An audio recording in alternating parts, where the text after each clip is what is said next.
এই গাড়ির মধ্যে, কারণ এর আগে যে মডেল গুলো ছিল এর মধ্যে সেই ডিসপ্লে ছিল না। আর এই গাড়ি দেখতে পাচ্ছ অনেক রকম ফাংশন রয়েছে, এটা অনেক ভালো। আর প্লাস পয়েন্টের মধ্যে আর একটা পয়েন্ট হচ্ছে প্রাইস। গাড়ি আছে মাইলেজ, মাইলেজে তোমাদের কোনো টেনশন করতে হবে না, কারণ ব্রেকটা ভালো, কিন্তু ব্রেকটা কিন্তু আর একটু ভালো হতে পারতো। ডিস হিসাবে ব্রেকটা যথেষ্ট ভালো না।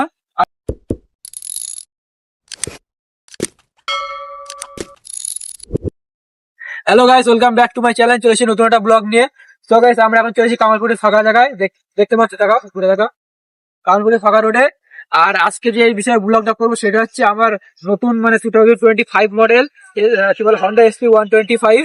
ঠিক আছে, এই বাইকটা যারা ইয়ং জেনারেশন আছে, যারা চাচ্ছে যে এইসব বাইক নেবে, মানে এর রেঞ্জের মধ্যে, যাদের ধরো টাকা পয়সা একটু কম আছে, মানে এইসব নর্মাল বাইকের জন্য, তারা কি এইসব বাইক নেওয়ার ইচ্ছা মানে নিতে পারবে কিনা, সেই জন্য তোমাদের আজকে বলবো যে প্লাস পয়েন্ট কি আর মাইনাস পয়েন্ট কি, মানে এই বাইক নিলে কি কি জিনিস তোমাদের ফেস করতে হতে পারে, বা কি কি জিনিস মানে খারাপ আছে এর মধ্যে, আর কি কি জিনিস ভালো সেগুলো তোমাদের সাথে শেয়ার করবো। তা চলো বেশি না বকে ভিডিওটা শুরু করা যায়। সো গাইস, প্রথম প্লাস পয়েন্ট থেকে শুরু করি। সো গাইস, এখন এই গাড়িটা প্লাস পয়েন্ট হচ্ছে কি, গাড়িটা প্রথম কথা, এই গাড়িটা 125 হিসাবে ভালো টান আছে, সবকিছুই আছে। কিন্তু এই গাড়ির তুমি ধরো তিনজন নিয়ে যাচ্ছ, তখন কোনো ভাঙাচুরা বলো যার মধ্যে বলো কোনো অসুবিধা হবে না, কারণ এর হাইড্রোলিক সাসপেনশনও ভালো। মাঝে আমরা তোমার এতে ফরেস্টে গেছিলাম, একটা ফরেস্টে তোমরা ভিডিও দেখেছো যেখানে আমি আলামিনা সাগর গেছিলাম, সেই ফরেস্টে আমরা এই গাড়িতে গেছিলাম। একটা গাড়িতে আমরা তিনজন গিয়েছিলাম, গাড়িতে সাসপেনশনও ভালো ভালো করে তিনজনে আরামসে চালাতে পারবে তোমরা এই বাইকটা নিলে। প্রথম কথা, দ্বিতীয় কথা হচ্ছে ডিসপ্লেটা, এদিকে নিয়ে হয়। প্রথম কথা দেখতে পাচ্ছ গাড়ির যে ডিসপ্লে, এই ডিসপ্লেটা দেখতে পাচ্ছ, এই ডিসপ্লে নতুন পুরো এই গাড়ির মধ্যে, কারণ এর আগে যে মডেল গুলো ছিল এর মধ্যে সেই ডিসপ্লে ছিল না। আর এই গাড়ি দেখতে পাচ্ছ অনেক রকম ফাংশন রয়েছে, এটা অনেক ভালো। দ্বিতীয় কথা হচ্ছে গাড়ির হর্নটানো তোমার ভালো পাবা, ঠিক আছে। তারপরে গাড়ি 2 লিটার একটু গাড়ি, আর গাড়ি দেখতে হলো তুমি প্রায় 11 লিটার ট্যাঙ্ক পাচ্ছ গাড়িতে, 11 লিটার ট্যাঙ্ক। আর গাড়িতে তোমার কোনো প্রবলেম বলতে যে প্রবলেম গুলো আছে সেগুলো হচ্ছে তোমাদের সাথে শেয়ার করে দিচ্ছি। প্রথম কথা, এটা এই সেগমেন্ট আমার সবার ভালো বাইক, যারা যারা ইয়ং জেনারেশন আছে তাহলে এই বাইকে নিতে পারো, কারণ এই বাইকে কোনো সমস্যা নেই। আর এমনি যেগুলো আমার মনে হলো যেগুলো কমি আছে এই বাইকের মধ্যে, সেগুলো তোমার সাথে শেয়ার করি। তার মধ্যে প্রথম কমিটা হচ্ছে গাইস, এই বাইকে একটা জিনিস মিসিং আছে যেটা থাকার উচিত, কারণ এই সেগমেন্টের মধ্যে যেসব বাইক আছে এইসব বাইকে এসব মানে এই জিনিসটা থাকা উচিত ছিল, সেটা হচ্ছে ফোর ইন্ডিকেটার। কারণ গাইস এর মধ্যে ফোর হাজার সিস্টেমটা নেই, কারণ অনেক এর মধ্যে অনেক বাইক আছে, বাইক বা স্কুটি বলো যারা যেসব আছে তার মধ্যে হাজার ইন্ডিকেটার সিস্টেম আছে, কিন্তু এর মধ্যে সেই সিস্টেমটা নেই। এটাই আমার সবার কমই লাগলো। আর দ্বিতীয় কথা হচ্ছে ব্রেকটা ভালো, কিন্তু ব্রেকটা কিন্তু আর একটু ভালো হতে পারতো। ডিস হিসাবে ব্রেকটা যথেষ্ট ভালো না, আর একটু ভালো হতে পারতো, এটাই আমার একটু লাগলো। আর দ্বিতীয় কথা ডিসপ্লেতে, এদিকে নেয় ডিসপ্লের দিকে দেখা, ডিসপ্লের দিকে দেখা।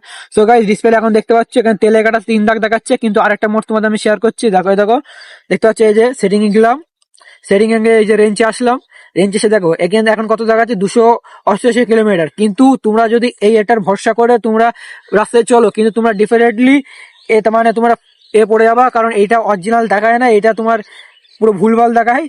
তা তোমরা যদি এই গাড়ি এই জিনিসটা আমার ডিসপ্লে কত কিলোমিটার যাবে এটা দেখে তোমরা করো, ডিসাইড করো যে এতদূর যেতে পারবো, তা তোমরা গিয়ে রাস্তায় গিয়ে ফেসে যাবো, কারণ এটা অলরেডি এটা ঠিকঠাক দেখায় না, এটা ভুলভাল দেখায়। আর প্লাস পয়েন্টের মধ্যে আর একটা পয়েন্ট হচ্ছে প্রাইস। গাড়ি আছে মাইলেজে তোমাদের কোনো টেনশন করতে হবে না, কারণ এই গাড়ি মিনিমাম আমার অ্যাকুরেটে আমি এখনো মাইলেজ টেস্ট করিনি, কিন্তু এই হিসাবে এখানে প্রায় 50 থেকে 55 মাইলেজ তোমার দিয়ে দেবে তোমাদের। এই হচ্ছে আমাদের সবার তো ভালো মাইলেজ দেয় গাড়ি। আর গাড়িটা দেখতে পাচ্ছ সামনের দিকে লুকটা দেখা। তো গাইস, গাড়ির লুকটা কেমন লাগছে তোমাদের কমেন্টে জানিও।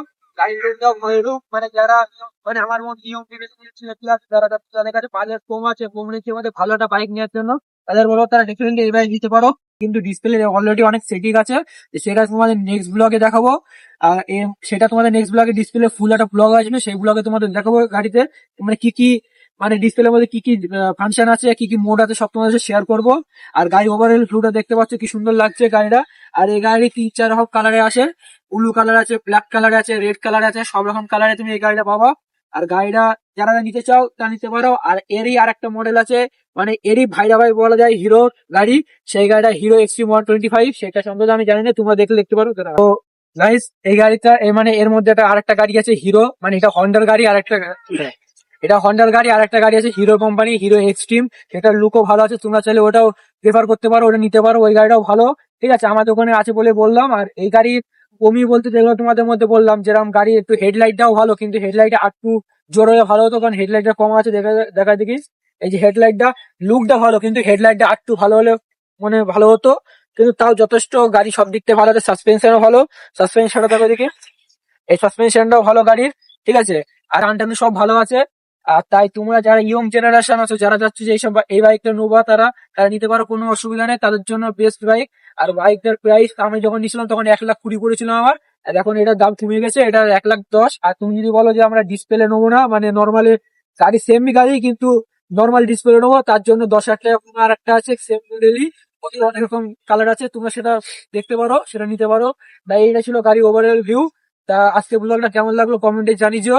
আর এরপরে ডিসপ্লেটা ফুল ব্লগ আসবে, তোমরা প্লিজ চ্যানেলটা সাবস্ক্রাইব করে দাও। দেখা হবে নেক্সট ব্লগে। চলো যা বাড়ি, বাই।